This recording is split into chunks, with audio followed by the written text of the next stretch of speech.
From the microbes in our soil and cells of the human body, You're making it sound like we've found a cure for cancer. to exploring the furthest reaches of outer space and the secrets of our deepest oceans, We're going on a deep dive. we continue to celebrate Irish science. This week on 10 Things to Know About, we're uncovering secrets of the seabed. Aoibhinn finds out about the real map of Ireland. Jonathan investigates tsunamis. And I explore some of the thousands of shipwrecks hidden off our coast.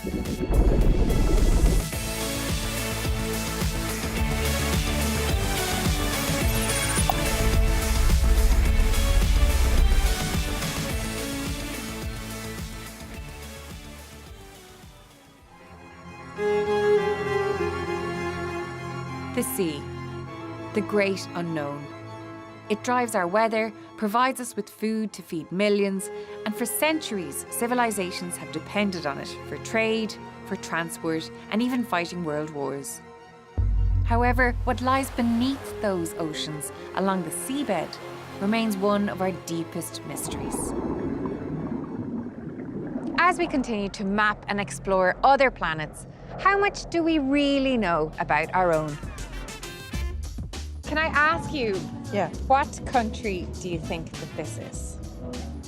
Maybe the UK? It's part of Australia. Is that north? This is north. I would hazard a guess it's somewhere in Africa.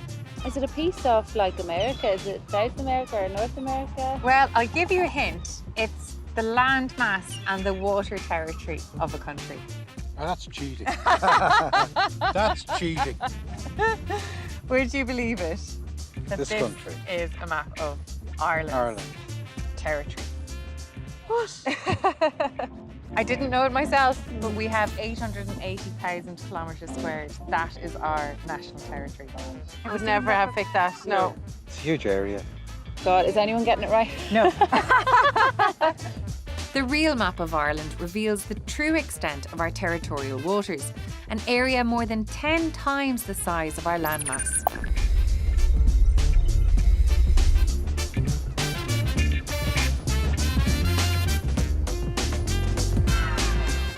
Since 1996, Irish scientists have been extensively mapping this huge submarine area to reveal some of the features and potential dangers that lurk in the waters below. I'm meeting Maria Judge from Geological Survey Ireland to find out more. Ireland has a history of 1.8 billion years geologically. Portmarnock Beach is a really good example of big geological events. We have Carboniferous limestones. These limestones were formed 350 million years ago when Ireland was actually south of the equator in a warm tropical ocean. We can also find a lot of organisms like brachiopods and crinoids fossilized in the Carboniferous rocks themselves.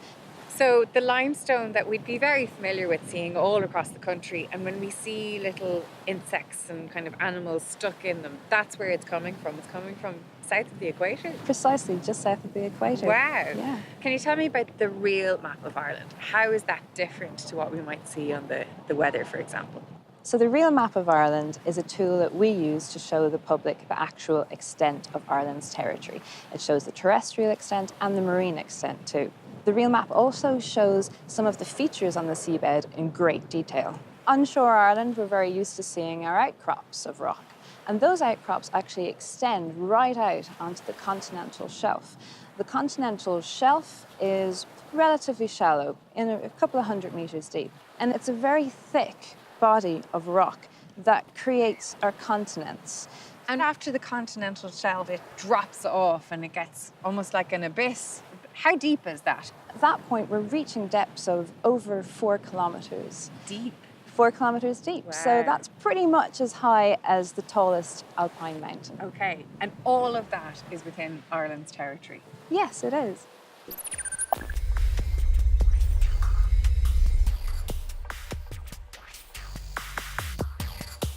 Geological Survey Ireland conducted initial surveys in the 90s by mapping the deeper waters at the outer margin of Ireland's territory.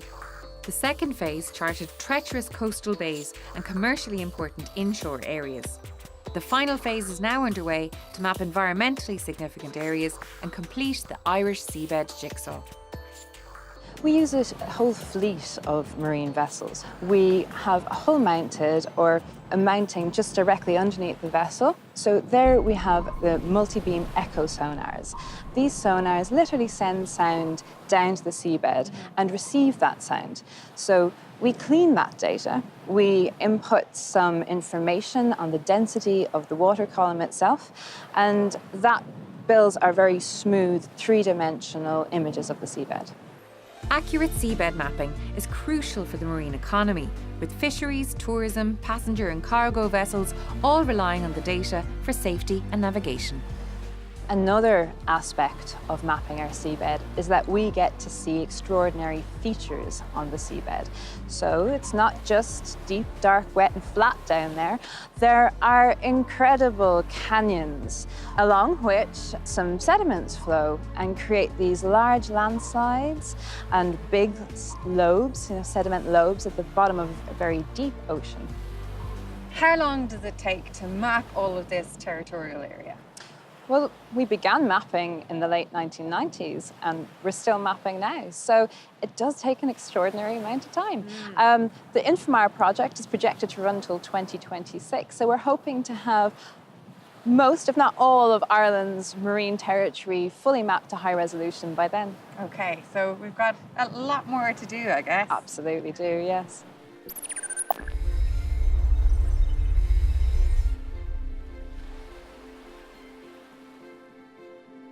One of the most fascinating aspects of the Seabed mapping project is that it's allowed researchers to locate some of the thousands of shipwrecks that litter our ocean floor. Shipwrecks tell a colourful history of world wars, plotting politicians and sunken treasure. I'm heading out to sea to investigate the underwater secrets of Ireland's coast. Charise McKeon is part of the GSI Infomar team, who are using sonar imaging technologies to identify and catalogue shipwrecks submerged in Irish waters. Tell me about shipwrecks in Ireland. How many of them are around the country? Yeah, Kathriona, we've a database, the Shipwreck Inventory of Ireland, and that indicates to us that there's probably about 18,000 shipwrecks. Yeah, that's incredible, 18,000. Yeah. How do you know that? So there's lots of various sources, like historical sources, the Lloyd's Registry and things like that, where any mention of these shipwrecks going down, dating back into, Spanish Armada time and that, right back into history. So how many of those wrecks have you mapped and why do we need to know where they are? Not quite the 18,000 shipwrecks. We have just over 360 shipwrecks in the Infomar database, and we map those just so that they can get a more accurate position. We know where they are, we know the water depths, but also then kind of from the human perspective of it and the marine heritage perspective. So we get like a modern day snapshot of the shipwrecks on the sea. And what are the kind of well-known wrecks that we might know of? Yeah, so there's quite a few. We have a lot of the wrecks that pertain to the World Wars, particularly World War I. Probably the most infamous one, Kathriona, is just literally 22 kilometres off the shore of Kinsale here, would be the RMS Lusitania. That went down in May in 1915, torpedoed and attacked.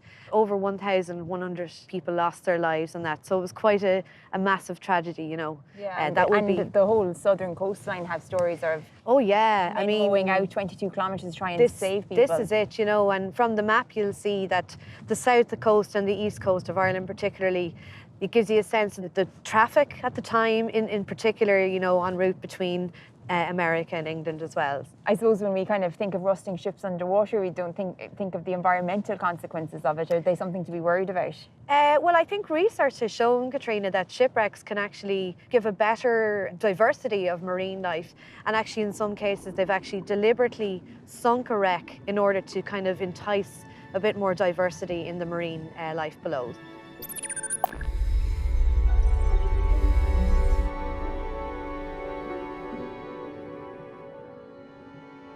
And you're a geologist. Why are you so interested in wrecks? It's the human connection the shipwreck brings. Every shipwreck, be it a known or unknown one, has a story. It was built somewhere, it was used for something. So it's something that's quite special to see. I mean, we all love rocks as geologists, but they wouldn't have the same connection, Yeah. The thousands of shipwrecks hidden beneath the waves reflect our country's seafaring heritage. They may rest in relative silence along the seabed, but these sites provide a visceral and emotional connection to ill-fated voyages, historical world events, and ultimately human tragedy. Many shipwrecks are underwater graveyards, and any wrecks over 100 years old have a heritage order placed on them to prevent people from disturbing or damaging them. Accurate shipwreck mapping helps to maintain that protection and preserve these extraordinary time capsules of our hidden past. Charise and the survey team show me how they are engaging high-resolution sonar technology to visualise the seabed below us. So what we've done here, Kathriona, is we've taken the real-time data that we've surveyed today, and we'll see an image of the seabed here looking down upon it. And we can actually zoom in closer here, and what we're looking at is, in fact, a shipwreck sitting here on top of the bedrock. This is one, the Folia, which was one of the World War I wrecks. The warmer colours indicate a shallower area of waters. And then you can see as well, you know, the structure of that wreck, how it's lying. This is really interesting geology along here. You're seeing lots of really nice stratigraphy here, and then moving off out into the deeper water areas as well. Like, it looks so detailed. It is, yeah. And tell me what kind of technology you use to map the seabed. Yeah, so all of the vessels that we use would have sonar technology. The essence of that is we send a sound signal down to the seabed, it bounces, we time it to come back up, then we know the water depth. So you have the sonar is pinging away and sending you the real-time information, but how would you put that into a map? You have to know a lot about computers in this job.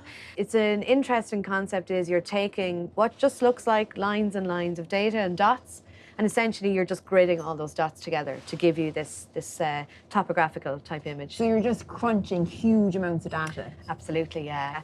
So here we have a 3D image of the Lusitania, and this 3D view here actually allows you to see great detail of it. So just to explain to you. Is that on its side? Yeah, so it's lying on its starboard side. And just to give you a perspective of that, what we've done is we've actually managed to sort of superimpose what the Lusitania looked like. But you'll see this is where the chimneys were. You'll see where the breaks are in the base of the vessel itself.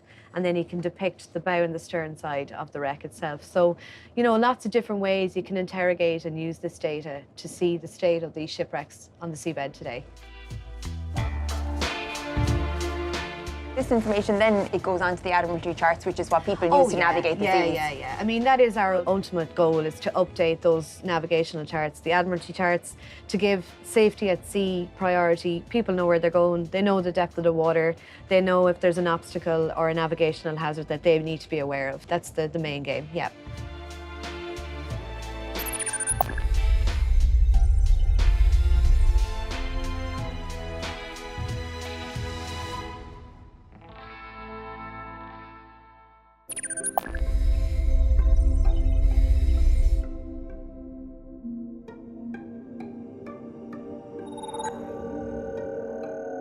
It's the summer of '74, and a bizarre-looking ship has set sail from California.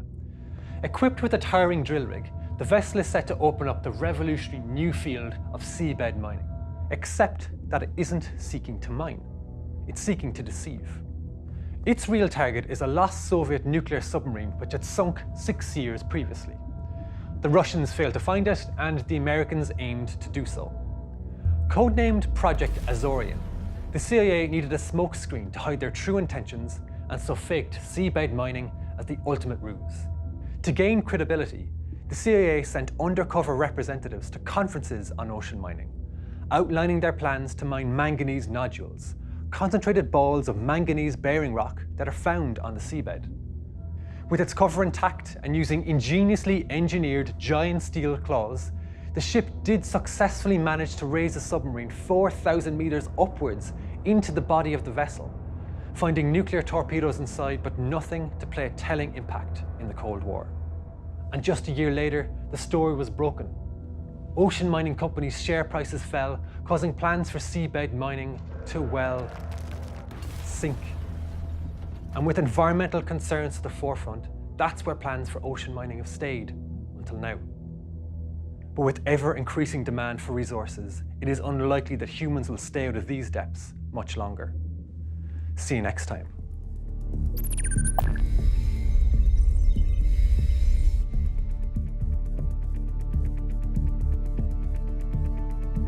The surface of our planet is made up of giant puzzle pieces called tectonic plates, which constantly shift.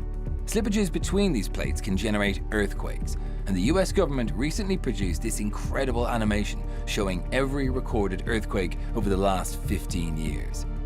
Earthquakes can be devastating, but when they occur under the ocean, they can trigger an even more terrifying phenomenon: a tsunami. They're powerful enough to destroy hundreds of kilometers of coastline.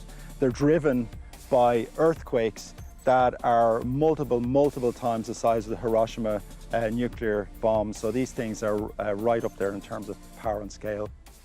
In deep water, they travel at the speed of about the same speed as a commercial aircraft, so maybe 800 kilometers an hour. They're very variable in size, variable in how they travel depending on the local environment, and they can be extremely destructive, as we saw. But I sort of feel like a Jamaican bobsledder here in the hills of Wexford, because we're certainly not at risk of a tsunami here. What are we doing here? We're beside a seismic station. A seismic station is an instrument for measuring very small ground vibration. Right. The station has two main parts. It has the sensor that's over just here in a pit, and it has all the electronics that picks the data off the sensor, digitizes it, and then sends it via a 3G signal back to the lab. So if I was to stomp my foot here, we'd be able to see in Dublin the live thumps. Yeah, you can actually see it there now. You've just done it. So I'm sure the guys in Dublin are going, okay, either something's crazy's going on in Wexford or somebody's up messing with the station. But not only do you see the thumps here, you can see this very slow or low frequency stuff here. That's caused by the ocean waves, both in the Irish Sea, but primarily in the Atlantic, that are compressing the seafloor. So we can see the effects of the ocean all the way across the country as these waves travel in the subsurface to the station here in Wexford.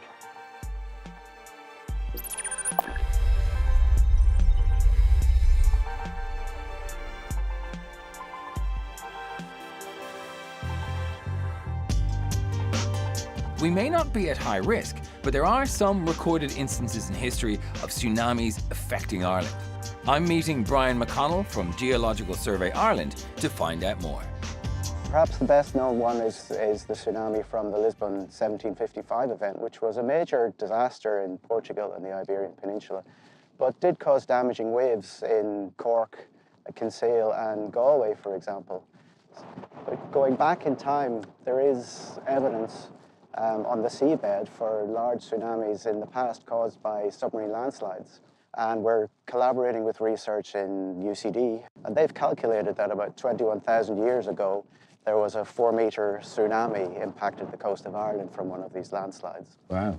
Those events seem like quite a while ago, but the current concern is that with the effects of sea level rise and sea temperature warming as a result of climate change, what that's doing to the sediment stability on the seabed, and could those sorts of landslides start happening again?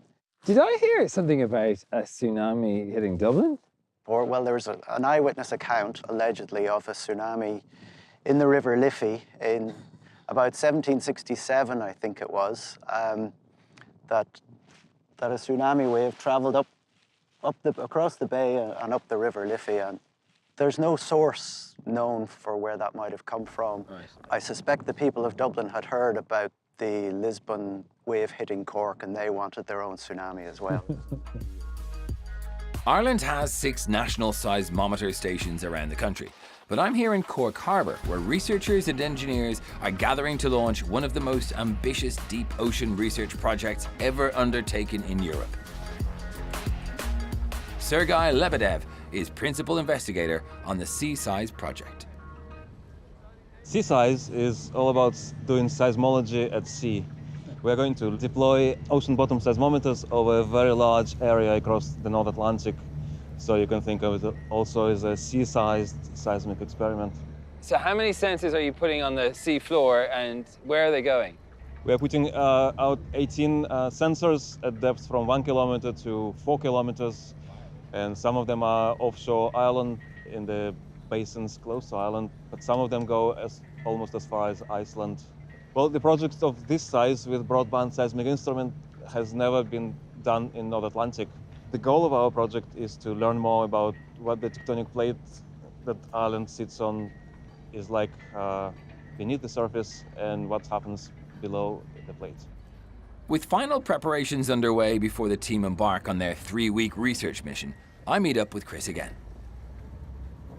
What we have here are a cluster of 18 very expensive individual seismometers we put them over the side of the ship. They float slowly to the seafloor and they sit there for 1.5 years and they can measure any type of ground vibration.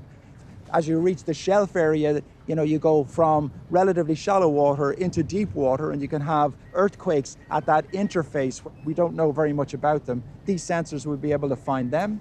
We can detect what are called teleseismic earthquakes, tele as in far away, and Sergei and his group are using those earthquakes, the waves from those earthquakes, as an imaging tool, like you would in medicine, to image the deep structure of the whole Irish offshore region.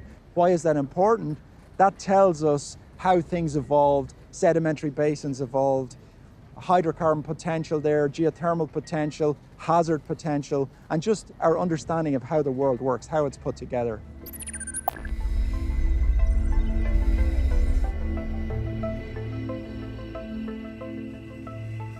The seabed sensors will connect into Ireland's existing land-based seismic network, and researchers hope the project will provide data on how the structure of the tectonic plate varies across the North Atlantic. Well, this is the first time in Ireland that we've done a project at this scale. It's great to stand here with the ship behind us full of all the kit, and it's going out in a few hours. It's a great place to be. It's kind of crazy when you look at the sea from land. It looks like just a calm, quiet sort of flatness, and yet underneath there's so much going on that we're yet to discover. Yeah, I mean, you've heard the old story that we know more about Mars than we do about the deep ocean, and it's quite frankly true. I mean, if you look at the Malaysian airline, it's hard to believe that you can lose a very large commercial aircraft in a modern world, and yet we can when you put it in a remote place in the deep ocean. And that's because there's still an awful lot to learn about what's going on in the deep ocean. That's part of what this project is about. That's our 10 things to know about the seabed. Next week, we launch into outer space and keep a remote eye view on Kathriona. That is so cool.